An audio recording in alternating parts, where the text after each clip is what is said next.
I might lose my farm because of the government. Own the libs! Own the libs! There's so much owning of the libs going on right here. Our EQIP program, which is cost sharing on fences, waters, a well, and some seedings, was funded by the Inflation Reduction Act. And who signed the Inflation Reduction Act into law? Was it Joe Biden? Sir, that is socialism. And you are benefiting off of it. Did you post this a few months ago in October? I'll tell you what I love. I love cows. But if we go with Kamala, you won't have any cows anymore because you're not. A few moments later. Our farm payment money, if we don't have that money, we will lose this farm. And the only way that I can think to get around it is we sell some cows. I'm done. I need your help to save my farm and many other farms. Sir, we already tried to help you save your farm. The saving of the farms happened a few months ago on November 5th. Us on the left, or what is it that you call us, libtards? Us libtards showed up on November 5th and voted so that you could keep benefiting off the Inflation Reduction Act that would have saved your farm. You, Kyle, also showed up on November 5th and voted to preserve something that wasn't your farm. What did you vote to preserve, Kyle? You voted to preserve your white tea supremacy instead of saving your farm. Are you feeling superior right now, Kyle? I want you to get exactly what you voted for, Kyle, and I want you to feel the powerful consequences of your vote. I just need someone to explain something to me. I live in Alabama, and my utility bill usually averages between $200 to $250 a month.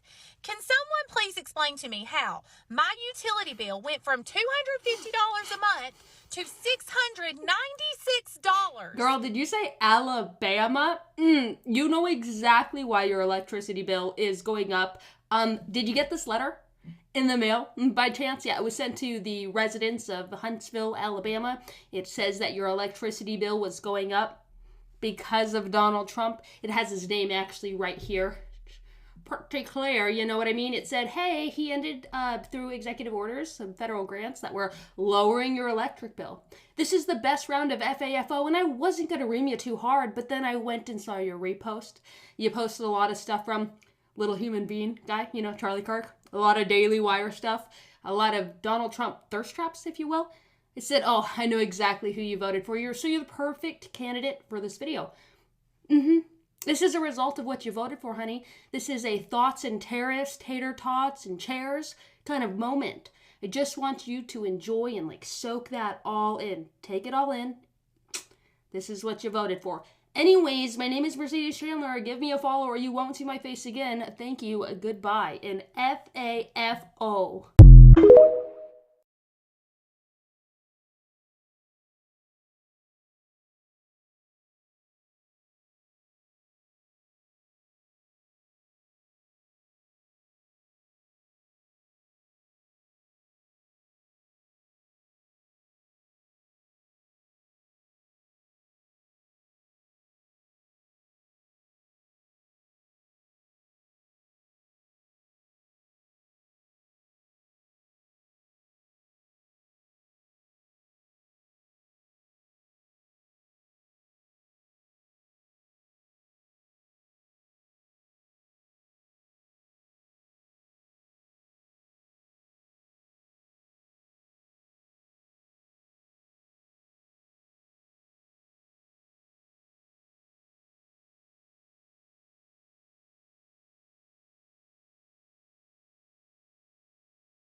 The reason for what I'm about to tell you is hidden and terrifying. Trump has signed this, an executive order directing the Attorney General of the United States to prosecute flag burning.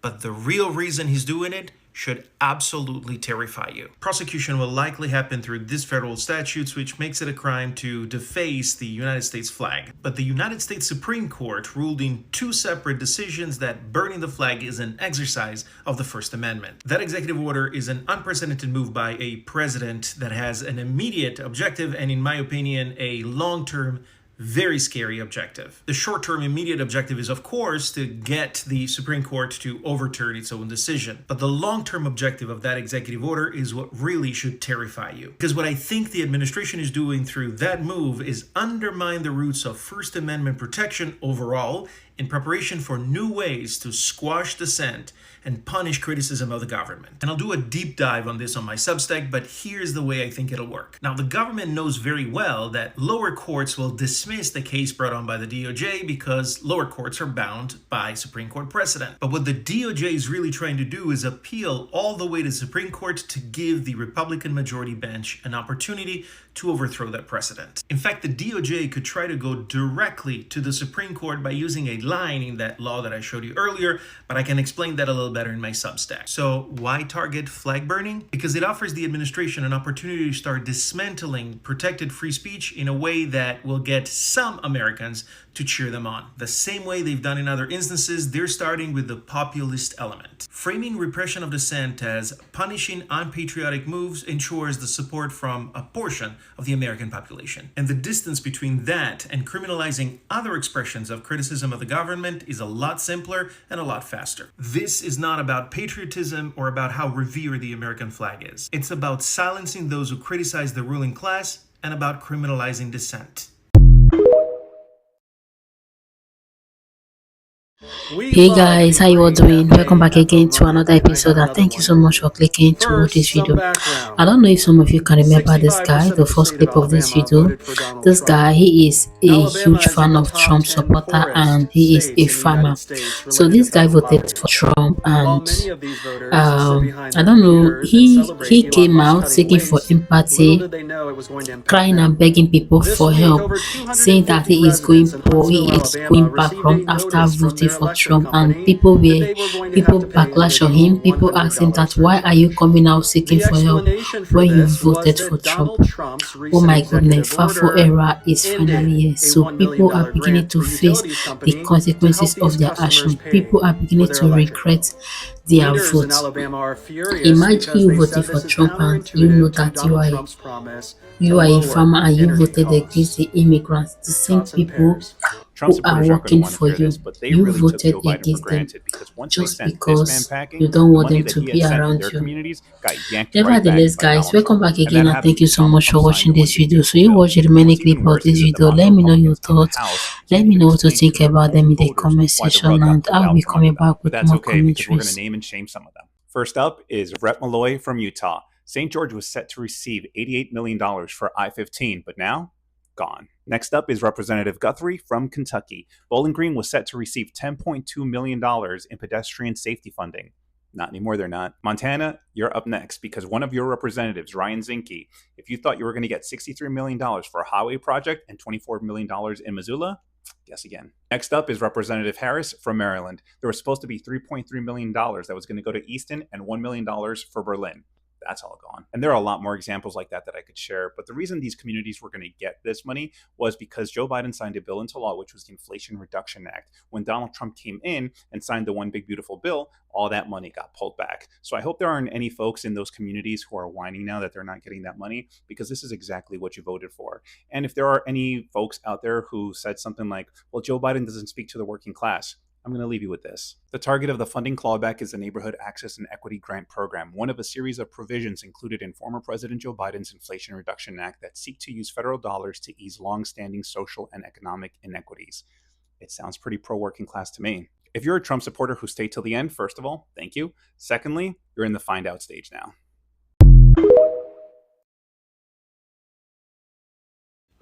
The White House has released an official statement, and it's not like anything I've ever seen before.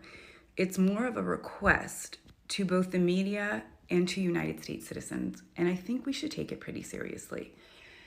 They're saying the continued spotlight on the Epstein list is greatly impacting both the mental and physical health of President Donald Trump.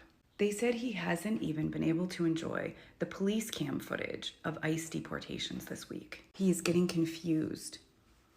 He won't eat anything. They've even offered him a Big Mac. They asked that the media stop reporting on this, that regular everyday citizens stop posting about it on social media. If you see a post, do not comment, do not boost it. They've asked that we just completely forget about this matter for the sake of Donald Trump. Now, I don't like him by any means. I certainly didn't vote for him, but he is our president. And if this is really making him physically ill, we need to stop. So please, I beg of you, do not comment on this post. Do not repost it. It would kill me if this post went viral and it incapacitated the President of the United States. They've also asked that we please stop confusing the MAGA base. They have been brainwashed to not think for themselves, and this is greatly impacting their health as well. Let's do this. Let's support our president. Any American citizen that wants to attend the June 14th military parade in DC in honor of Donald Trump's birthday, all you have to do to get tickets is go to america250.org, and with one cell phone number, you can register 2 tickets. Now, it would just be such a shame if so many people registered for tickets and the numbers were inflated, but then we had something else come up and we just couldn't attend. And it would be even more of a shame if that something that came up was you decided to attend the June 14th No Kings protest across the United States of America.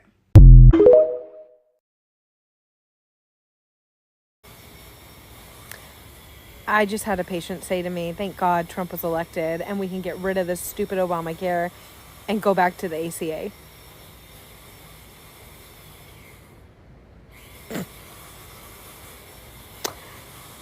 Oh, I love being in my reputation era while they're in their fuck around and find out.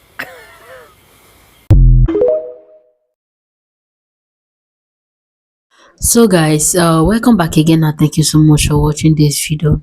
So this woman is saying that she lives in Alabama and the price of her utility bill is pretty so expensive, so she is complaining bitterly.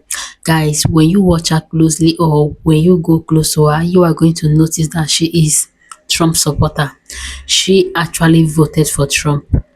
And right now, she is facing the consequences. She is feeling the heat. She is facing the consequences of her action for voting for Trump. Imagine Trump promising you guys that there was going to be a decrease in prices of everyday grocery shopping. Look at the prices of gas. Everything is skyrocketing. Look at the prices of everyday grocery shopping. Everything is skyrocketing. Like life has not been easy. Life has been pretty so hard ever since Trump took the office. Yeah, look at the utility bill. Everything is just increasing, like life has not been affordable. And majorly, people voted for him thinking that life would be so easy when he come in. Like people thought that he is the answer to their prayers, that immediately he come, that everything was going to be easy. Guys, like there is one thing that I love Trump about. Yeah, one of his policy that I love and admire so much, for him ending the gay marriage. Yeah, to me that is the only thing that he did absolutely well, because it's not, to me, I am not trying to judge anyone, but in my own case, like I don't find pleasure in it, and I really think it's not normal for a man to get married to a man or a woman to get married to a woman. For Trump ending that gay marriage was a nice one. Yeah, but some of the things that he promised, especially the prices of grocery shopping, like he hasn't done anything yet. So this woman said that in Alabama, her utility bill is so expensive. Guys, imagine you collecting your salary at the end of the month, and when you remove your house rent, you remove your utility bill, your gas bill, grocery, everyday grocery shopping, like What are you going to save next? In fact, when you remove all of these expenses, you are going to notice that you have nothing left in your bank account. This is why a lot of people cannot even boast of $500. People cannot save. And guys, these people are not lazy people. They are not jobless people. They are hardworking people, people who are working, people who are serious with life. But due to the current administration and how it's going, it's hard for anyone to save. It's hard for anyone to plan ahead. Like seriously, guys, imagine people are even doing 2 to 3 jobs per day just to meet up with their bills, but all to no avail. Like it's not working. It's not working at all.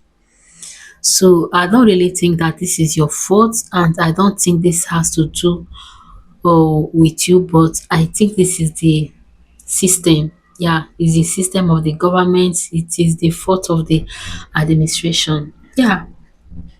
So guys, thank you so much for watching this video, and let me know what are your thoughts. Let me know what to think about this video in the comment section. Please don't forget to give it a like, and don't forget to subscribe to my channel in case you have not subscribed already. So guys, you stay tuned and hope to see you guys in my next episode. Bye.